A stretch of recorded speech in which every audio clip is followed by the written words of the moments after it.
얘야, 네 애는 이가 봐라. 나는 오늘부터 못하겠다. 내가 언제부터 너희 집 보모였냐? 어머니 갑자기 왜 이러세요? 내가 병원에서 허리 디스크라는데도 좀 지나면 괜찮겠죠? 너희 친정에 가면 잘 차려주고 시어머니한텐 왜 컵라면이냐? 나는 사람 아니냐? 나도 밥 한 끼, 따뜻한 말 한마디가 고픈 사람이다. 너희는 왜 내 눈물까지 당연하게 여기냐? 어머니, 요즘 다 그래요. 다 시어머니가 봐주시는 거잖아요. 제 친구들도 다 시어머니가 봐줘요. 그럼 네 친구들도 시어머니한테 애 봐주는 걸로 한 달에 10만 원 준다더니 그리고 몸 살라고 아파도 와서 봐준대. 그리고 밥 좀 달라니 컵라면 준다든. 그건 제가 좀 피곤해서 그랬죠. 그리고 저희 집 사정 아시잖아요. 나는 네 친정엄마 아니야. 나는 니네 집 전담 육아 도우미도 아니고 공짜 가사 도우미도 아니다. 내가 얼마나 참고 살았는 줄 아냐? 가족이라며 가족이면 사람 대접은 해야 하는 거 아냐? 그럼 저희는 어쩌라는 거예요? 갑자기 이러시면 네 애는 네가 키워. 니네 사정은 니네가 해결해. 내 몸 하나 지키는 게 그렇게 이기적인 일이냐? 나는 이제 내 인생 살란다. 그리고 아들 집에서 나왔습니다. 안녕하세요. 저는 경기 오산에 살고 있는 70살 정인자라고 합니다. 자식은 결혼하면 기대하지도 기대지도 말라는 말처럼 저 또한 그렇게 살려고 했습니다. 그런데 둘째 아들이 결혼하고 직장을 잃은 다음 그나마 기댈 곳이 없어 서울에서 오산으로 내려오더군요. 그래도 자식이라 안쓰러워 몇 번 도와주었는데요. 옛말에 머리 검은 짐승은 남의 은혜를 모른다는 말이 괜히 생긴 말이 아니더라고요. 제가 그걸 당했네요. 어떤 사연인지 끝까지 함께 해주세요. 구독과 좋아요, 댓글도 부탁드립니다. 해가 서산으로 니엇니엇 넘어가고 붉은 노을이 방 안가득 스며드는 저녁이에요.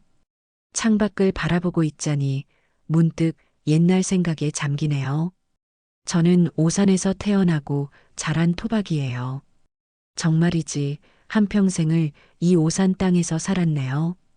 기억 속 어린 시절은 늘 배가 고팠던 것 같아요.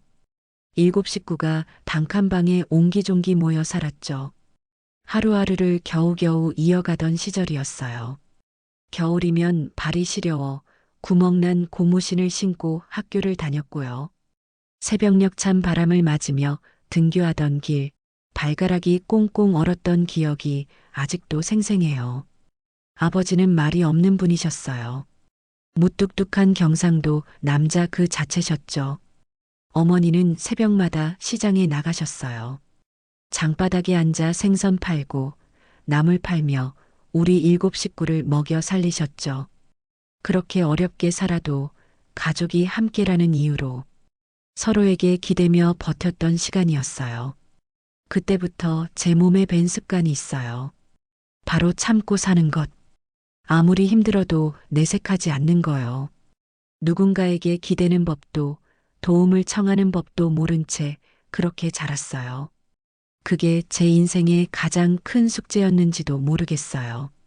20살에 지금의 남편을 만났어요. 말은 적어도 참 성실한 사람이었죠. 큰 기대 없이 시작한 결혼이었지만 나름 행복했어요. 남편은 건설 현장에서 땀 흘려 일했고 저는 시장통에서 허드렛 일을 하며 살았어요. 국밥집에서 설거지하고 채소 가게에서 무거운 박스 나르며 하루를 보냈죠. 남들이 보기엔 고단한 삶이었겠지만 그래도 함께였기에 견딜 수 있었어요. 우리가 가진 게 많지는 않았지만 아들 둘, 딸 하나 낳고 키우며 살아온 세월이 지금 생각하면 가장 힘들면서도 또 가장 감사한 시간이었네요. 아이들 덕분에 힘들어도 힘든 줄 모르고 살았던 것 같아요. 큰아들은 서울에서 직장 다니는 평범한 직장인이 되었어요. 이따금 전화해서 안부 묻고 어버이날이면 용돈도 보내주고요. 작은아들은 제 곁 오산에서 살고 있어요. 가까이 사니 자주 볼 수 있어서 좋죠. 딸은 아직 미혼으로 안양에서 회사 다니며 혼자 지내고 있어요. 딸아이도 어엿하게 자기 앞가림 잘하며 살고 있으니 대견하죠. 아이들 어릴 땐 정말이지 돈이 없어도 웃음만은 잃지 않으려 노력했어요. 어린 아들이 떡볶이 먹고 싶다 하면 어떻게든 장봐와서 해먹였죠. 딸아이가 예쁜 인형 사달라 하면 없는 살림에도 쌈짓돈 꼭 모아서 사주곤 했어요. 그게 부모 마음 아니겠어요? 내 입에 들어가는 것보다 자식 입에 들어가는 게 더 행복했으니까요. 남편은 말이 없었지만 언제나 제 편이 되어주던 든든한 사람이었어요. 말없이 제 어깨를 두드려주거나 힘든 내색하면 따뜻한 차 한 잔 내어주곤 했죠. 그렇게 셋 다 어엿하게 키워놓으니 이제 내 팔자도 좀 편해질까 싶던 차였어요.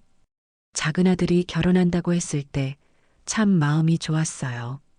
며느리는 회사 다니는 아이라 그런지 똑 부러진 구석이 있었죠. 그게 또 야무지게 보여서 처음엔 좋게 봤어요.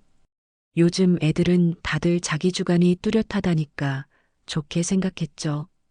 아들은 결혼하고 우리 집 근처로 이사 왔어요. 가깝게 살면 얼굴 자주 보고 손주 크는 것도 지켜볼 수 있으니 그게 또 늙은 부모한테는 복이다 싶었죠.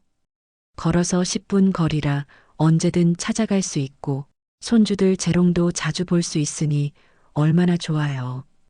이제는 좀 편안하게 손주들 재롱 보며 살 수 있겠구나 싶었어요. 그런데 말이죠. 인생이라는 게 제 뜻대로만 흘러가는 건 아니더라고요.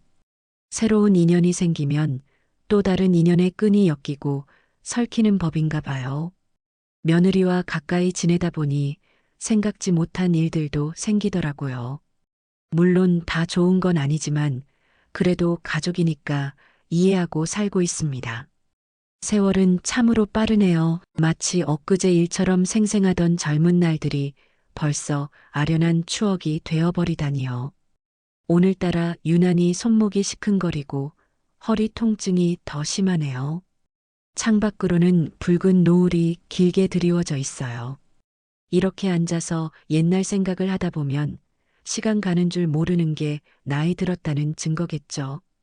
둘째 며느리가 첫 아이를 임신했을 때였어요. 그때는 정말이지 온 가족이 새 생명에 대한 기대로 가득 차 있었죠. 며느리가 어느 날 제게 조심스럽게 말을 꺼냈어요. 어머니, 출산하고 나면 육아가 좀 힘들 것 같아요.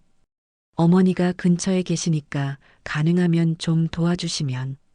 그 말을 듣는 순간 저는 조금의 망설임도 없이 고개를 끄덕였어요. 그래, 애 키우는 게 얼마나 힘든지 내가 누구보다 잘 알지. 나도 새 아이를 키워봤으니 그 어려움을 누구보다 잘 알지. 저는 그저 며느리가 혹시라도 힘들까봐, 손주가 불편할까봐 그런 걱정만 앞섰을 뿐이었어요. 그저 손주가 태어날 생각에 마음이 설레기만 했어요. 아, 내가 드디어 할머니가 되는구나 싶어 괜히 코끝이 찡하기도 했고요. 손주를 품에 안을 생각에 밤잠을 설쳤던 기억도 나네요. 그렇게 아기가 태어나고부터 제 하루는 며느리의 육아 스케줄에 맞춰 마치 기계처럼 돌아가기 시작했어요. 아침 일찍 그 집으로 향하는 발걸음은 늘 가벼웠죠. 처음엔 그저 손주 얼굴 보는 게 행복했어요. 작고 보드라운 손을 잡고 옹알이하는 모습을 보고 있자면 세상 시름이 다 잊혔어요. 기저귀를 갈고 이유식을 먹이고 재우고 하루 종일 어린 손주를 품에 안고 달래다 보면 어느덧 해가 서산으로 저물곤 했죠. 허리 한번 제대로 펴보지 못하고 밥 한 끼 제대로 먹지 못하는 날도 허다했어요. 그래도 손주가 방긋 웃어주면 그 피로가 눈 녹듯 사라지는 기분이었어요. 내 새끼가 아니어도 이렇게 예쁜데 내 자식들은 얼마나 더 예뻤을까 하는 생각도 들었고요. 며느리는 고맙다며 한 달에 10만 원 정도 용돈을 줬어요. 그 돈이면 사실 손주 기저귀 값도 모자랄 판이었지만 저는 그저 고맙게 받았습니다. 돈이 문제가 아니야. 내가 도움이 될 수 있다는 게 중요하지 하고 스스로를 다독였어요. 그때는 미처 깨닫지 못했죠. 돈이 문제가 아니라 제 시간이 필요하다는 걸요. 저도 사람인데 저만의 시간도 좀 갖고 싶다는 생각을 그때는 차마 하지 못했던 것 같아요. 어릴 적부터 몸에 밴 참고 사는 것이 마치 저의 타고난 운명처럼 저를 지배하고 있었던 거죠. 누구에게도 불평하지 않고 그저 묵묵히 제자리에서 할 일을 다하는 것이 가장 중요하다고 믿었으니까요. 아마도 그게 제가 살아온 방식이었고 앞으로도 그럴 줄 알았나 봅니다. 그렇게 2년이 지났습니다. 며느리는 종종 반찬이라고 이것저것 싸주었어요. 김치찌개, 멸치볶음, 계란말이, 시금치 무침. 언뜻 보기엔 정성스러워 보이는 것들이었죠. 하지만 자세히 들여다보면 그 반찬들이 좀 이상했습니다. 냉장고에 며칠 묵힌 반찬들처럼 보였거든요. 김치찌개는 국물이 말라서 끈적해져 있고 계란말이는 가장자리가 딱딱하게 굳어 있었어요. 시금치 무침도 물기가 빠져서 시들시들해 보였고요. 솔직히 말하면 먹다 남은 것 같을 때가 많았어요. 처음엔 젊은 애가 바빠서 그런가 보다 했는데 시간이 지날수록 그 패턴이 너무 뚜렷해졌어요. 특히 며느리가 친정에 다녀온 다음 날에는 더욱 그랬죠. 친정에서 해온 음식을 먹고 남은 걸 저한테 가져다 주는 것 같았어요. 그걸 볼 때마다 솔직히 마음 한구석이 찌릿했죠. 내가 남은 음식이나 받아먹는 존재인가 하는 생각이 들었거든요. 하지만 저는 억지로 미소를 지으며 고맙다고 말하고 받아왔습니다. 며느리 얼굴에는 어머니한테 좋은 것 해드렸다는 만족스러운 표정이 있었거든요. 그 표정을 보면서 그래, 나쁜 마음은 아니겠지. 젊은 애가 회사 다니느라 힘들 텐데 이 정도도 고마운 거지 하고 스스로를 다독였어요. 마음속으로는 서운했지만 겉으로는 늘 감사하다고 표현했죠. 그런 일들이 반복되면서 조금씩 마음의 상처가 쌓여갔어요. 며느리가 가져다 주는 반찬을 받을 때마다 이건 또 언제 만든 건가? 이걸 정말 먹어도 되는 건가? 하는 생각부터 들었거든요. 하지만 그런 마음을 내색할 수는 없었어요. 며느리도 나름 신경 써서 가져다 주는 건데 제가 이런 생각을 한다는 게 죄스럽기도 했고요. 며느리는 점점 늦게 들어왔고 회식에 친구들과 시간 보내느라 밤 10시가 넘어서 오는 경우가 허다했습니다. 처음에는 가끔이었는데 나중에는 거의 일주일에 서너 번은 그랬어요. 어머니, 오늘 회식이 있어서요. 친구들이랑 오랜만에 만나기로 해서요. 부서 회식이라 빠질 수가 없어서요. 이유는 늘 그럴듯했죠. 그러면 저는 밤늦게까지 손주를 돌봐야 했어요. 3살짜리 아이라 잠깐도 눈을 뗄 수 없잖아요. 아이가 할머니, 배고파요. 할머니, 엄마 언제 와요? 하고 물어보면 저도 답답하면서도 어쩔 수 없이 엄마가 일하느라 바빠서 늦는다 하고 달래야 했죠. 저는 밥 한 끼 제대로 못 먹고 하루 종일 그 집을 지키는 날이 많아졌어요. 오전 7시에 가서 며느리 출근 준비를 도와주고 손주 아침을 먹이고 어린이집에 데려다주고 다시 데려와서 간식 주고 놀아주고 하루 종일 쉴 틈이 없었어요. 배는 고픈데 어린 손주를 혼자 둘 수는 없으니 그냥 참고 기다리는 거죠. 냉장고를 열어보면 먹을 만한 게 별로 없었어요. 며느리가 해놓은 건 대부분 아이 것이거나 며느리랑 아들이 먹을 것들이었죠. 저 혼자 먹을 만한 건 찾기 어려웠어요. 그렇다고 멋대로 뭘 해먹을 수도 없고 결국 김치에 밥만 말아 먹거나 라면 하나로 때우는 경우가 많았어요. 저녁이 되어 아들이 퇴근해 와도 엄마 힘들지? 미안해 그 말 한마디면 충분했을 텐데. 아들은 집에 들어서자마자 소파에 털썩 주저앉아서 TV를 켜거나 휴대폰만 들여다봤어요. 제게 대꾸조차 잘 안 했습니다. 오늘 어떠셨어요? 라고 물어봐도 네. 하고 건성으로 답할 뿐이었죠. 가끔은 내가 투명 인간인가 하는 생각도 들었어요. 아들이랑 며느리는 서로 오늘 어땠어? 피곤하지? 하면서 안부를 묻는데 저한테는 그런 관심이 없는 것 같았거든요. 하루 종일 손주 돌보느라 고생한 제 이야기는 듣고 싶어 하지 않는 것 같았어요. 제가 먼저 오늘 아이가 말썽을 부려서 하고 말을 꺼내면 그랬어요? 하고는 금세 다른 얘기로 넘어가 버렸죠. 아들마저도 저를 너무나 당연하게 여기는 것 같아 서운했죠. 제가 매일 와서 손주를 돌봐주는 것도 아니를 도와주는 것도 모든 게 당연한 일인 것처럼 받아들이는 것 같았어요. 고맙다는 말도 가끔 건성으로 할 뿐이었고 제가 힘들어하는 모습을 봐도 별로 신경 쓰지 않는 것 같았어요. 그래도 괜찮다고 스스로를 다독였습니다. 자식들이 바쁘니까 이해해야지. 며느리도 직장 다니면서 아이 키우느라 힘들 텐데 아들도 회사에서 스트레스 받을 텐데 하면서 계속 이해하려고 노력했어요. 나중에 다 지나가면 그래도 우리 가족이라는 이름 하나면 충분하다고 굳게 믿었죠. 그게 저의 평생 철학이었고 삶의 신조였으니까요. 어려서부터 어른들한테 들었던 말이 참을 인자, 3번이면 살인도 면한다였어요. 결혼해서도 시댁에서 온갖 시련을 겪으면서도 참고 견뎠고 아이들 키우느라 고생할 때도 참았어요. 참고 견디면 언젠가는 다 알아주겠지 하는 마음이 컸어요. 가족이라는 울타리 안에서는 모든 것을 이해하고 포용해야 한다고 굳게 믿어왔으니까요. 그런 마음가짐으로 계속 버텨나갔어요. 힘들어도 내색하지 않고 서운해도 괜찮다고 말하고 화가 나도 참고 그게 어른의 도리라고 어머니의 도리라고 생각했거든요. 제 어머니도 평생 그렇게 사셨고 그게 우리 세대 여자들이 사는 방식이라고 여겼어요. 그러던 어느 날이었어요. 유난히 속이 허하고 기운이 쭉 빠져서 일찍 퇴근한 며느리에게 조심스럽게 말을 꺼냈죠. 평소보다 일찍 온 며느리가 침대에 누워서 휴대폰을 보고 있길래 얘야, 저녁 좀 먹자.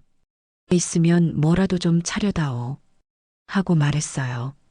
그때 시간이 저녁 7시가 넘었는데 저는 점심도 제대로 못 먹고 하루 종일 손주만 돌봐준 상태였거든요.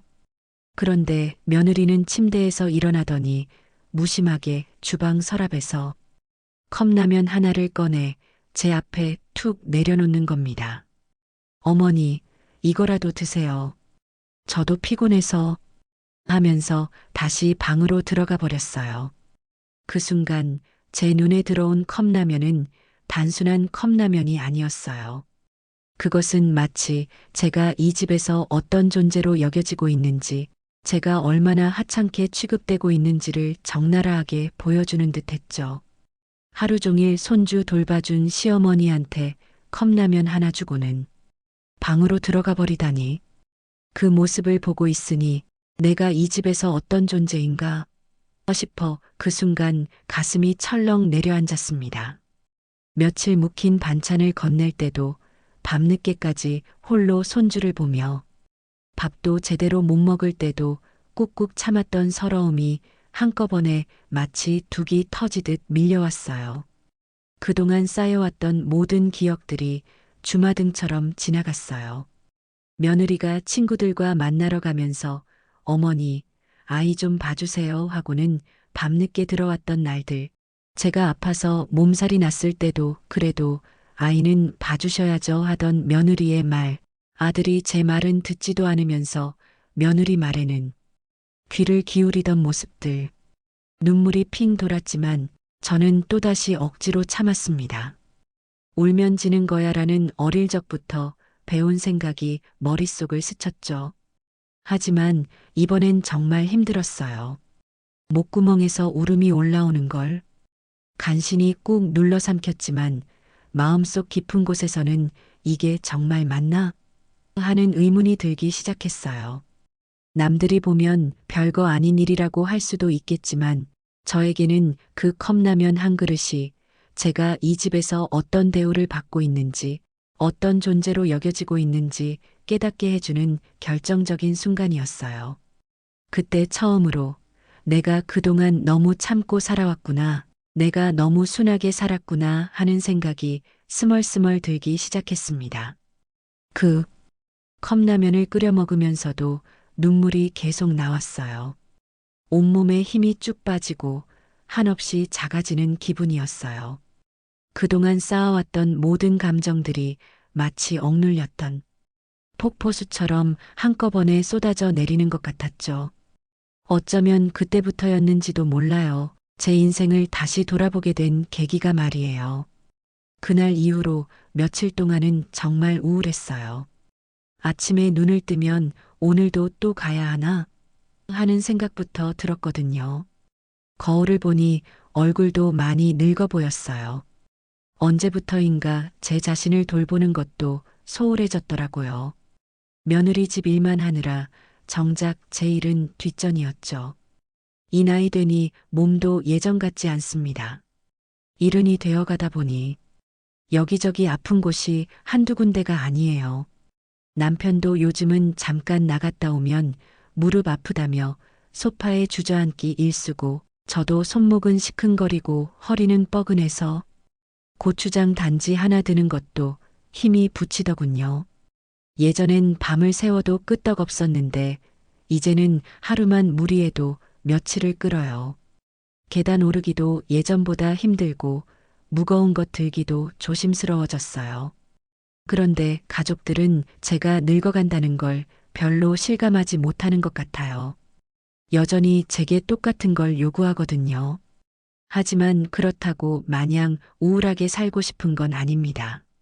아들 둘, 딸 하나, 셋을 키우며 이만큼 왔으면 제 인생도 제법 잘 살았다 싶은 날도 있습니다. 큰아들은 대기업에 다니고 있고 작은아들도 안정적인 직장에 다니고 있어요. 딸도 결혼해서 잘 살고 있고요. 자식들이 어엿하게 제 갈 길 가고 손주들 재롱 보는 낙으로 사는 게 복이다 싶었죠. 특히 손주 얼굴을 볼 때면 정말 귀여워서 모든 피로가 싹 가시곤 했어요. 할머니 하고 제게 달려오는 모습, 제 무릎에 앉아서 책을 읽어달라고 하는 모습, 잠들 때 제 손을 꼭 잡고 있는 모습, 그런 순간들은 정말 행복했어요. 이 아이 때문에라도 힘을 내야지 하는 생각이 들었거든요. 그런데 말입니다. 이제 와 생각해보니 참는다고, 그냥 넘어간다고, 그게 다 좋은 일만은 아니더군요. 제가 너무 참기만 하니까 가족들이 저를 당연하게 여기게 된 것 같아요. 제 감정이나 힘든 점은 고려하지 않고 그냥 엄마니까, 시어머니니까 당연히 해주는 거지 하고 생각하는 것 같았어요. 돌이켜보니 저도 제 어머니한테 그런 적이 있었던 것 같아요. 아무리 힘들어도 어머니니까 당연한 거지 하고 넘어갔던 적이 많았거든요. 그때는 몰랐는데 이제 제가 그 입장이 되어보니 어머니 마음이 이해가 가더라고요. 그날 밤 집에 와서 잠자리에 누웠는데 도무지 잠이 오지 않았습니다. 천장만 바라보며 내가 왜 이렇게 살아야 하나 하는 생각만 맴돌았어요. 새벽 3시가 넘도록 뒤척이다가 결국 일어나 거실로 나왔죠. 옛날 앨범을 꺼내 들춰보니 젊은 시절 제 모습이 나왔어요. 25에 시집와서 아이들 키우느라 정신없던 시절, 그때는 정말 행복했는데 언제부터 이렇게 초라해진 걸까요? 그날 이후 며느리는 마치 제가 자신의 전담 보모라도 되는 양, 당연하다는 듯 행동하기 시작했어요. 더 늦게 들어오고 더 아무렇지 않게 저를 부려먹기 시작했죠. 어머니, 오늘도 좀 부탁드릴게요. 저녁 약속 있어서요. 남편이 오늘 늦는데 어머니가 안 계시면 저 정말 힘들어요. 그렇게 말하면서도 정작 제 몸이 아픈 건 관심도 없다는 듯 애 맡기고 자기 할 일 챙기기 바빴어요. 심지어는 제가 감기 몸살로 몸져 누워 있을 때도 전화를 걸어왔습니다. 어머니, 몸살이신 것 같은데. 그래도 좀 나와주실 수 있죠? 오늘 정말 중요한 미팅이 있어서요. 애 혼자 두고 갈 수는 없잖아요. 그때 저는 열이 38도까지 올랐는데도 결국 무거운 몸을 이끌고 며느리 집으로 갔습니다. 저는 점점 지쳐갔습니다.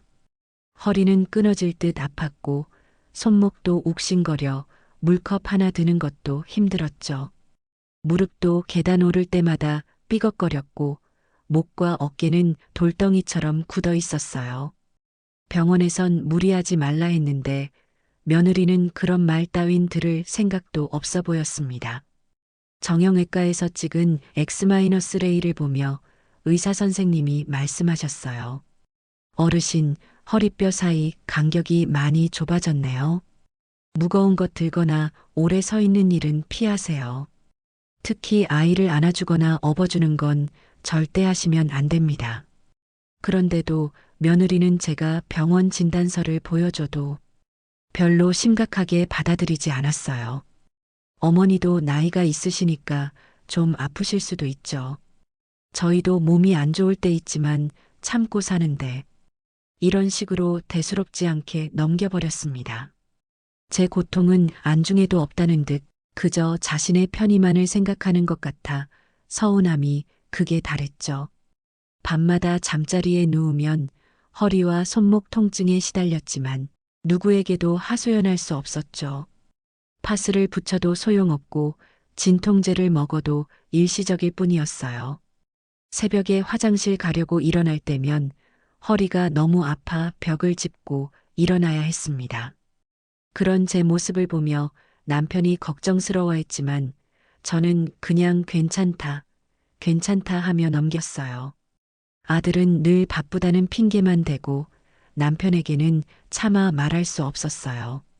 내가 너무 약한 사람 같아 보일까봐, 가족들한테 짐이 될까봐 하는 마음이 컸거든요.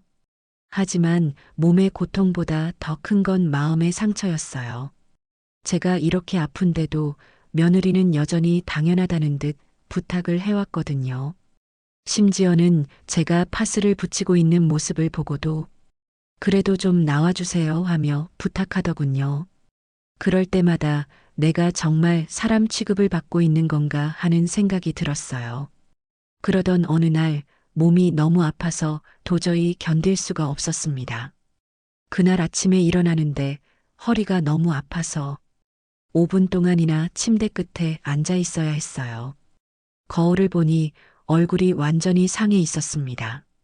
결국 며느리에게 조심스레 말을 꺼냈죠. 얘야, 나 요즘 허리가 좀 아프고 손목도 안 좋다. 병원에선 좀 쉬라 하더라. 제가 아프다는 말에도 며느리는 표정 하나 안 바뀌고 이렇게 말하더군요. 어머니, 그래도 저희는 어쩔 수 없어요. 애 데이케어 보내긴 아직 이르고 시터는 돈이 많이 들어요.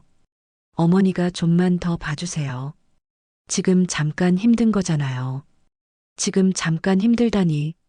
그 말을 듣는 순간 서러움이 목 끝까지 차올랐습니다. 내가 언제부터 이 집에 봐주는 사람 취급을 받게 된 건지, 그저 돈 한 푼 안 드는 가정부쯤으로 생각하는 건 아닌지 의심스러웠죠. 며느리는 제 몸 아픈 건 안중에도 없고 그저 제 존재를 당연하게 여기는 듯 했습니다. 더 충격적인 건 며느리가 이어서 한 말이었어요. 어머니, 사실 저희 친구들도 다 시어머니가 애 봐주시는데 요즘 시대가 그런 거 아니에요? 시어머니들이 다 그렇게 하시잖아요.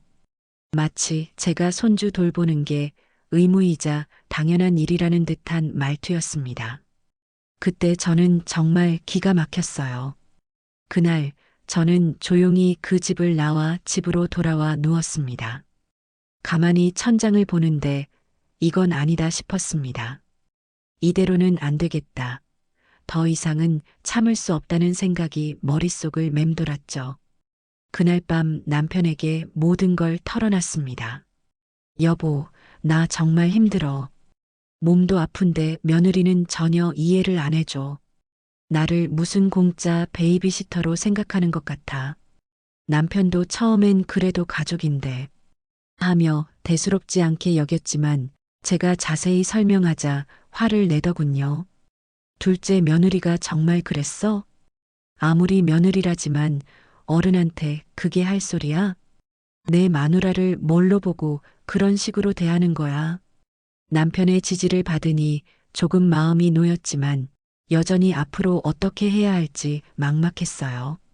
가족이니까, 내 자식이니까 하며 모든 걸 참고 넘어갔던 것이 결국 저를 이렇게 만든 거였어요.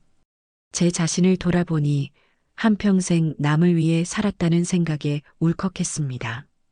어머니께도 남편에게도 그리고 자식들에게도 늘 제 자신을 희생하며 살아왔으니까요. 시집 올 때부터 시어머니 밑에서 온갖 구박을 받으면서도 참았고 아이들 키우느라 제 청춘을 다 바쳤어요. 남편 사업이 어려울 때는 밤늦게까지 일하며 가게를 도왔고 아이들 교육비 마련하려고 온갖 일을 다 했습니다. 그렇게 평생을 희생하며 살았는데 이제 늙어서까지 이런 대우를 받아야 하나 싶었어요. 그날 밤 저는 오랜만에 제 젊은 시절 사진들을 꺼내봤습니다. 25에 시집 왔을 때의 어린 얼굴, 처자이를 낳고 행복해하던 모습, 아이들과 함께 놀러 갔을 때의 즐거운 순간들. 그때는 비록 힘들어도 희망이 있었어요. 아이들이 크면 나도 편해질 거야.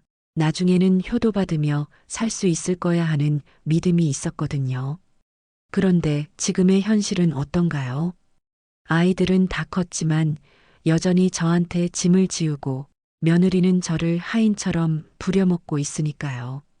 며칠 후 또 손주를 봐달라고 연락이 왔습니다. 그날따라 몸이 너무 안 좋았습니다. 전날 밤부터 허리가 너무 아파서 제대로 잠을 못 잤거든요. 그냥 쉬고 싶었습니다. 하지만 습관처럼 또 억지로 그 집으로 갔습니다. 며느리는 급하게 화장을 하며 나갈 준비를 하고 있었어요. 어머니, 죄송해요. 급하게 나가야 해서. 점심은 냉장고에 있는 거 데워서 드세요. 애는 좀 놀아주시고요. 그렇게 말하곤 휴대폰만 들여다보며 서둘러 나가버렸습니다. 점심때가 지나 배가 고팠습니다. 냉장고를 열어봤는데 며느리가 말 안 데워서 먹을 것이라는 게 사흘 전에 만든 것 같은 찌개 한 그릇이 전부였어요. 냄새를 맡아보니 조금 상한 것 같기도 하고, 얘야, 점심 뭐 좀 있니? 냉장고에 있다던 건 좀 이상한 것 같은데 밥이라도 조금 줘라. 그냥 라면이라도 끓여서 드세요. 집에 컵라면 있을 거예요. 그 말에 저는 할 말을 잃었습니다. 하루 종일 손주 봐주는 시어머니한테 라면 끓여서 먹으라니. 며느리가 잠깐 생각하더니 주방 서랍에서 컵라면 하나를 꺼내며 말했습니다. 또 컵라면이었습니다. 이번에는 정말 황당하더라고요. 지난번에도 컵라면을 주더니 또 주는 모습이 저를 얼마나 무시하는 것인지 알 수 있었습니다. 어머니, 이거라도 드세요. 식사 준비하려면 귀찮잖아요. 저는 아무 말도 못하고 그 라면을 바라봤습니다. 그때였어요. 제 안에서 무언가 끓어오르는 것을 느꼈죠. 아니지. 이건 아니다. 더 이상은 안 된다는 생각이 제 머릿속을 지배했습니다. 심장이 쿵쾅거리고 손이 떨렸지만 저는 용기를 냈습니다. 그동안 참고 또 참았던 모든 감정이 한꺼번에 솟구쳤어요. 얘야, 네 애는 내가 봐라. 나는 오늘부터 못하겠다. 그렇게 말하고 저는 자리에서 일어섰습니다. 손주가 할머니 어디 가요? 하며 붙잡으려 했지만 저는 단호하게 말했어요. 할머니는 이제 집에 가야 해.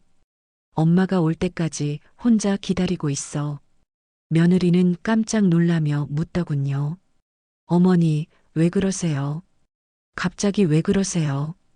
애를 혼자 둘 수는 없잖아요. 저는 담담하게 하지만 단호하게 말했습니다. 나도 사람이다. 나도 늙고 아프고 배도 고프다. 너희에 맡기려면 돈 주고 시터 쓰던가 해라. 나는 이제 못한다. 며느리의 얼굴이 순간 굳어졌어요. 어머니, 정말 이러실 거예요? 저희가 뭘 잘못했다고. 다른 시어머니들은 다 해주시는데. 그 말을 듣자 제 안의 분노가 완전히 폭발했습니다. 다른 시어머니는 다른 시어머니고 나는 나다. 다른 시어머니들이 컵라면으로 때우며 사는지 내가 아냐? 다른 시어머니들이 몸 아픈 것도 무시당하며 사는지 내가 아냐? 나는 이제 그렇게 안 살 거다. 그렇게 말하고 저는 그 집을 나왔습니다. 뒤에서 며느리가 뭐라고 소리치는 것 같았지만 뒤돌아보지 않았어요. 집으로 돌아오는 길, 제 마음이 왜 이렇게 무겁던지. 한편으로는 속이 후련했지만 다른 한편으로는 걱정이 앞섰어요. 내가 너무 심하게 한 건 아닐까? 하지만 이내 마음을 다잡았습니다. 아니야, 나는 잘못한 게 없어. 오히려 너무 참고 살았던 거야. 눈물이 핑 돌았지만 서러움보다는 홀가분함이 더 컸습니다. 하지만 동시에 두려움도 밀려왔죠. 과연 잘한 일일까 하는 생각이에요. 집에 와서 남편에게 모든 상황을 설명했습니다. 남편은 처음엔 놀라더니 이내 제 편을 들어줬어요. 더 이상 참을 필요 없어. 당신이 너무 고생했어. 남편의 지지를 받으니 마음이 좀 놓였습니다. 며칠이 지나도 며느리에게서는 연락이 없었습니다. 그런데 사흘째 되던 날 아들이 전화를 했습니다. 엄마, 도대체 왜 그래? 왜 그렇게 만들어? 아들의 목소리에는 짜증과 원망이 섞여 있었죠. 저는 차분하게 하지만 분명하게 말했습니다. 내 마누라 엄마를 무슨 시녀처럼 부려먹더라. 컵라면 하나 주면서 그게 밥이냐? 하루 종일 너희 애 봐주는 시어머니한테? 그러자 아들이 한숨을 푹 쉬며 말했습니다. 엄마 때문에 지금 장모 난리 났어. 집사람이 울면서 전화해서 엄마가 집사람한테 뭐라 했다고 하잖아. 장모가 나한테 전화해서 따지고 난리야. 순간 저는 아들에게 이렇게 말했습니다. 장모한테 미안하다고 전해라. 아들은 더 이상 아무 말도 하지 못했습니다. 엄마, 그렇게까지 말하면. 그때 저는 단호하게 말했어요. 가족이면 가족다워야지. 가족이라는 이름으로 한 사람을 무시하고 이용만 하는 게 가족이냐? 나도 사람이고, 나도 아프고, 나도 존중받고 싶다.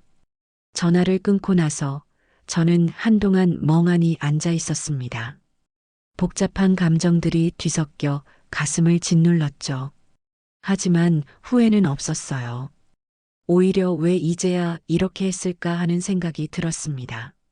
제가 그 집을 박차고 나온 날 이후 며느리는 며칠간 아무런 연락도 없었어요. 솔직히 그때 제 속이 어땠느냐고요? 서운함보다는 그냥 덧없다는 마음뿐이었어요. 한평생 자식들을 위해 살아왔다고 생각했는데 결국 저를 그렇게까지 내모는 게 제 자식들이라는 사실이 너무나 서러웠죠. 이 나이 먹도록 저렇게 몸 아파가며 손주를 봐줬는데 밥 한 끼 제대로 대접받지 못했다는 게 서글팔고요. 정말 이게 다였나 하는 허무함이 밀려왔어요. 하지만 동시에 이런 생각도 들었습니다. 그래, 이제라도 깨달았으니 다행이야.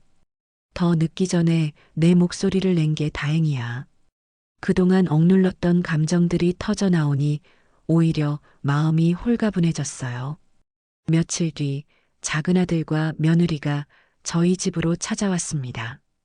현관문 앞에서 두 사람은 한참을 머뭇거리다 들어섰어요. 현관에서부터 이미 긴장감이 감돌았죠. 며느리는 얼굴이 굳어 있었고 아들은 괜히 괴로운 얼굴로 제 눈치를 보고 있었습니다. 저는 속으로 생각했습니다. 아, 오늘도 결국 사과하러 온 게 아니라 무언가 따지러 온 거구나. 저의 예감은 틀리지 않았죠. 둘이 거실 소파에 앉고 저는 그들 맞은편에 앉았습니다. 조용히 물 한 잔 내오고는 그들의 입을 기다렸어요. 묵묵히 앉아 그들을 바라보는 제 눈빛에는 이미 더 이상 물러설 곳이 없다는 단호함이 서려 있었을 거예요. 며느리가 먼저 입을 열었습니다. 어머니, 저희가 좀 예민했나 봐요. 근데 어머니도 갑자기 그러시면 곤란해요. 저희도 생활이라는 게 있잖아요. 저는 그 말에 가슴이 뜨끔했습니다. 정작 저는 사람 취급도 안 해놓고 자기들 사정만 내세우는구나. 제 마음속에서는 이미 차가운 바람이 불고 있었어요. 며느리는 제 얼굴을 똑바로 쳐다보지도 못하고 말을 이어갔습니다. 이번 주말에 회사에 일이 있어서요. 애 좀 부탁드리려 했는데 어머니가 이렇게 나오시니 저희도 솔직히 너무 당황스럽네요. 마치 제가 그들의 계획을 망쳐버린 죄인이라도 되는 듯한 말투였습니다. 그리고 솔직히 말씀드리면 며느리가 조금 더 뻔뻔해졌어요. 다른 시어머니들은 다 기꺼이 도와주시는데 어머니만 유독 이상하게 나오시니까 저도 모르겠어요. 시어머니가 손주 봐주는 게 그렇게 힘든 일인가요? 그 말을 들으며 저는 정말 기가 막혔습니다. 아직도 자신이 뭘 잘못했는지 모르고 있다니, 오히려 저를 이상한 사람 취급하고 있으니, 저는 담담히 대답했습니다. 미안하다. 나는 이제 못한다. 몸도 아프고 더는 그렇게 살 생각 없다. 제 목소리는 흔들림 없이 단호했어요. 그랬더니 며느리는 순간 표정을 굳히며 짜증 섞인 목소리로 말했습니다. 어머니, 그럼 저희는 어쩌라는 거예요? 어머니만 믿고 살았는데 갑자기 이렇게 나오시면. 저는 조용히 한숨을 쉬었습니다. 나를 믿고 살았다고? 나를 뭘로 믿고 살았는데?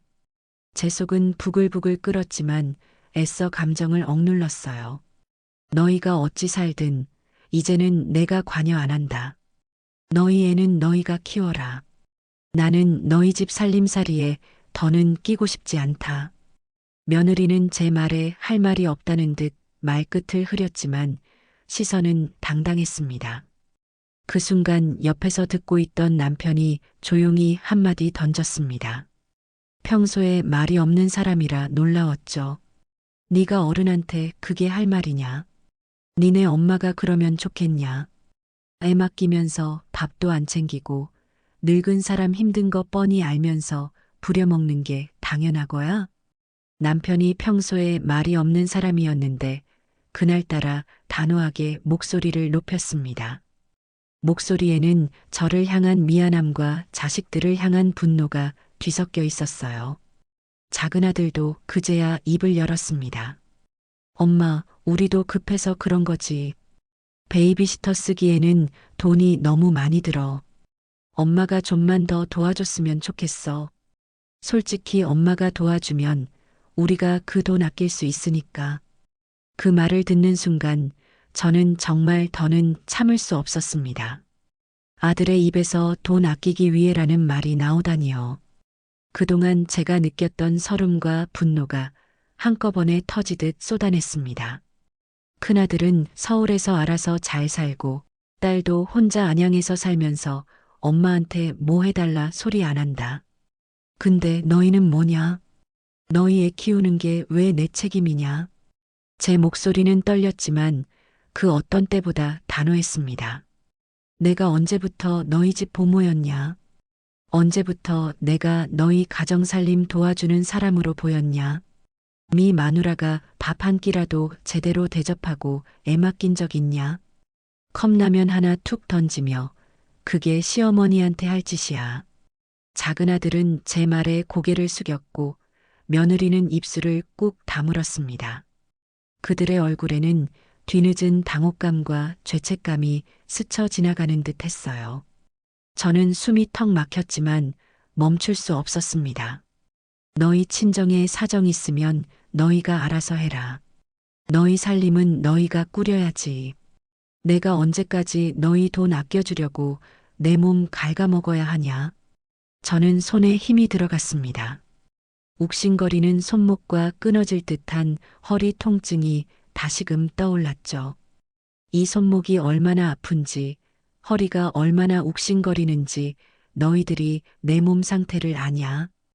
병원에서 쉬라는데도 참고 또 참고 참았는데 결국 돌아오는 게 컵라면 하나야. 남편도 제 옆에서 맞장구를 쳤습니다. 너희가 부모한테 효도는 못할 망정 그게 할 소리냐? 엄마가 너희 때문에 힘들어하는 거 보면서도 계속 부탁하는 게 부끄러운 줄 알아라. 아들은 입을 꾹 다물더니 마지못해 말했습니다. 알겠어. 엄마 앞으로는 우리도 생각해 볼게. 근데 솔직히 베이비시터 비용이라도 좀 도와주면 안 돼? 우린 정말 힘들어.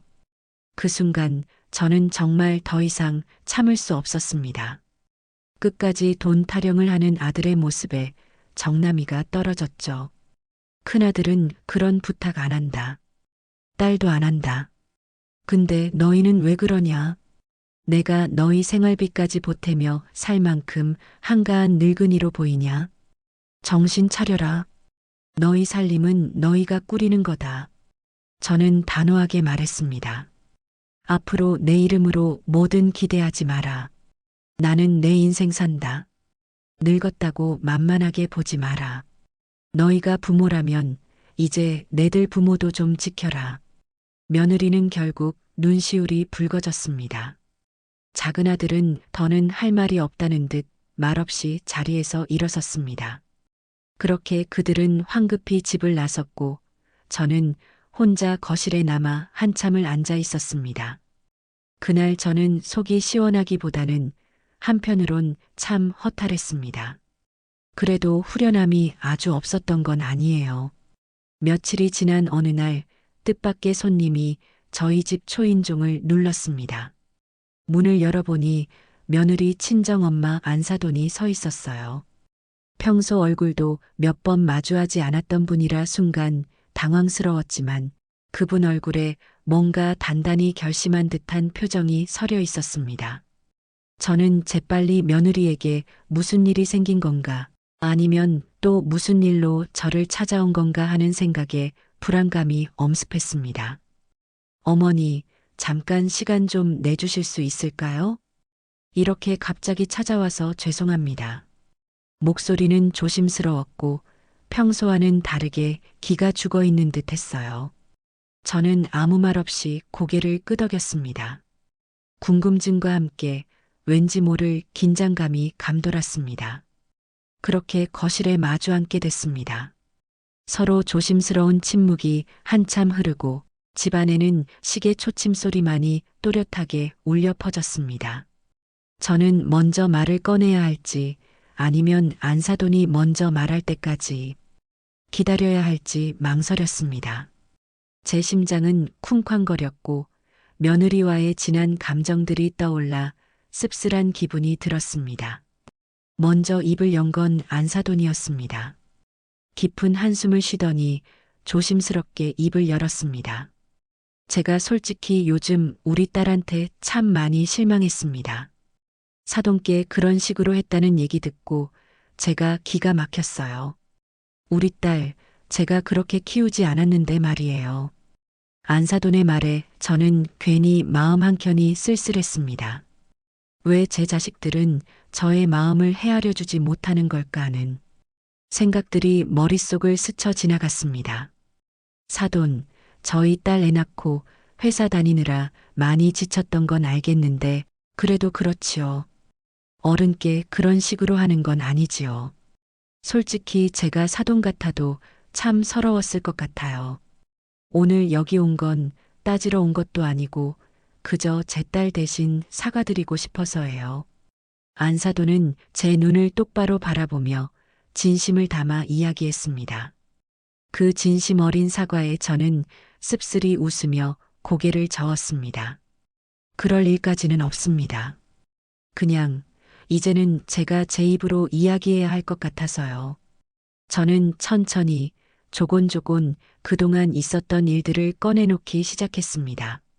목소리는 담담했지만 제 마음속 깊은 곳에는 그동안 쌓였던 서러움과 억울함이 고스란히 담겨 있었습니다. 그동안 아침부터 저녁까지 손주를 봐주며 허리 아프고 손목 아파도 병원 다니며 참고 또 참고 밥 한 끼 제대로 못 먹어도 그냥 넘어갔던 날들이 많았어요. 제 목소리는 낮았지만 그 안에는 뼈아픈 시간들이 담겨 있었습니다. 안사도는 제 말을 한마디도 놓치지 않고 귀 기울였습니다. 표정은 점점 어두워졌고 미간에는 주름이 깊게 패였습니다. 반찬이라며 가져온 게 먹다 남은 음식들이라는 걸 뻔히 알면서도 고맙다며 받던 제 속 마음은 어땠을 것 같아요? 저는 한숨을 쉬며 말을 이어갔습니다. 그 순간순간의 감정들이 되살아나는 듯 했습니다. 며느리가 무심하게 툭 던지듯 가져다 주던 음식들. 그것이 사실은 다른 곳에서 먹다 남은 것이라는 걸 알았을 때의 배신감과 서운함. 그것들을 그저 묵묵히 받아들이고 고맙다고 말해야 했던 제 자신이 너무나 한심하게 느껴졌습니다. 점심 좀 먹자고 했을 때 냉장고에서 뭐라도 데워줄 줄 알았는데 컵라면 하나 툭 던지며 이거라도 드세요 하는 말에 참았다가 그날 처음으로 폭발해버렸던 이야기까지. 저는 담담하게 말했지만 어쩌면 속으로는 그동안의 억울함을 털어내고 싶었던 건지도 모르겠어요. 그날의 분노와 슬픔이 다시금 제 목을 조여오는 듯 했습니다. 제가 얼마나 참고 참았는지, 얼마나 많은 것을 희생하며 살아왔는지, 그 모든 것들이 제 입을 통해 흘러나왔습니다. 그 이야기를 듣던 며느리 친정엄마는 처음엔 입술을 꾹 다물고 있더니 결국 조용히 고개를 숙였습니다. 안사돈 눈가에는 이슬이 맺히기 시작했어요. 아무래도 제 말에 깊이 공감하고 있는 듯 했습니다. 어머니, 그동안 정말 죄송했습니다. 제가 우리 딸을 그렇게 키운 건 아닌데 결혼해서 변한 건지 철이 없는 건지 부모 마음이 다 그렇지 않겠습니까? 어머니 속상하셨던 거 저도 들으면서 마음이 무겁네요. 안사돈은 눈시울을 붉혔습니다. 목소리에는 진심 어린 후회와 안타까움이 묻어 있었어요. 자신의 딸이 저에게 그렇게 행동했다는 사실에 대한 부끄러움과 미안함이 그녀를 짓누르고 있는 듯 했습니다. 저도 시어머니 밑에서 살아봤지만 이런 서운함, 이런 눈물, 사돈께서 차마 말 못하고 참고 계셨을 거 생각하니 저도 참 부끄럽습니다. 안사돈은 자신의 경험을 이야기하며 저에게 더욱 깊은 공감을 표했습니다. 시어머니와의 관계에서 겪었던 서운함과 눈물, 저의 상황이 얼마나 힘겨웠을지 그녀는 누구보다 잘 이해하고 있었습니다. 제가 우리 딸 단단히 이야기하겠습니다. 그렇게 하면 안 된다고. 어머니를 그리 대하면 안 된다고요. 저는 조용히 고개를 끄덕였습니다. 이제는 제가 직접 나서서 이야기할 때라는 생각이 들었습니다. 저는 이제 다 내려놨습니다. 저도 이제 제 인생 살렵니다. 늙었다고, 며느리라고, 그게 당연한 일 아니잖아요. 제 목소리에는 단호함이 실려 있었습니다. 더 이상 며느리의 눈치를 보거나 자식들의 부탁에 휘둘리지 않겠다는 결심이었습니다. 이제는 저 자신을 위한 삶을 살겠다는 선언이었습니다. 안사돈은 조심스레 제 손을 잡았어요. 손은 따뜻했고 그 온기가 제 마음을 조금이나마 녹여주는 듯 했습니다. 맞아요. 맞는 말씀입니다. 늙었다고 만만히 보고 마음 다치는 게 얼마나 서러운 줄 알아요. 저도 이제야 더 깊이 알겠어요. 그리고 나지막이 말했습니다. 사돈, 저희 딸이 앞으로도 뭐라든 사돈이 참으실 이유는 없습니다. 사람 대접 못 받으면 관계도 소용없지요. 저도 그렇게 딸한테 이야기하겠습니다. 그 말에 저는 처음으로 마음이 조금 풀리는 것 같았습니다. 그동안 내 자식한테는 들을 수 없던 말. 누군가가 대신 이렇게라도 말해주니 그게 위로가 되는 게 서글프면서도 다행이었습니다. 그분은 결국 깊이 고개를 숙였습니다. 정말 죄송합니다, 사돈. 안사돈의 사과에는 진심이 담겨 있었고 저는 그것을 받아들였습니다. 이제는 더 이상 원망하거나 미워할 힘도 남아있지 않았습니다. 그저 모든 것을 내려놓고 싶었습니다. 그렇게 우리는 차 한 잔을 끝으로 조용히 마무리 지었습니다. 안사돈은 자리에서 일어나 저에게 다시 한번 고개를 숙였어요. 현관까지 배웅하고 돌아가는 뒷모습을 보며 후련한 기분이 들었습니다. 지금은 하루하루가 참 조용합니다. 손주 보러 바쁘게 다니던 그 시간이 멈추고 이제는 아침에 눈 뜨면 천천히 나를 위한 하루를 시작합니다. 가끔 딸이 전화해서 그러더군요. 엄마, 이제야 엄마가 엄마 인생 사는 것 같다고요. 맞아요. 이제서야 알겠어요. 참는다고 다 좋은 게 아니고 내가 참아야 가족이 평안해지는 것도 아니란 걸요. 가족이든 친구든 누구든 사람 대접 받으려면 먼저 내가 내 삶을 소중히 여겨야 한다는 걸 늦게라도 깨달은 게 다행이지요. 며느리도 이제는 조심스럽게 물어봅니다. 어머니 괜찮으세요? 밥은 드셨어요? 그 작은 한마디면 족합니다. 밥 한 끼, 그건 사람이 사람에게 건넬 수 있는 가장 기본적인 마음이니까요. 혹시 이 영상을 보고 계신 분 중에도 저처럼 가족이라는 이름 아래 참고 또 참고 살아오신 분이 있다면 부디 기억해 주세요. 내가 말하지 않으면 세상은 모릅니다. 내가 참는다고 해서 그게 옳은 것도 아닙니다. 늦지 않았습니다. 지금부터라도 나를 먼저 아끼고 나를 먼저 챙기세요. 제 이야기는 여기까지입니다. 여러분이 저라면 어떤 선택을 하셨을까요? 댓글로 여러분의 생각을 남겨주세요. 구독과 좋아요는 영상 제작에 큰 힘이 됩니다. 끝까지 시청해주셔서 감사합니다.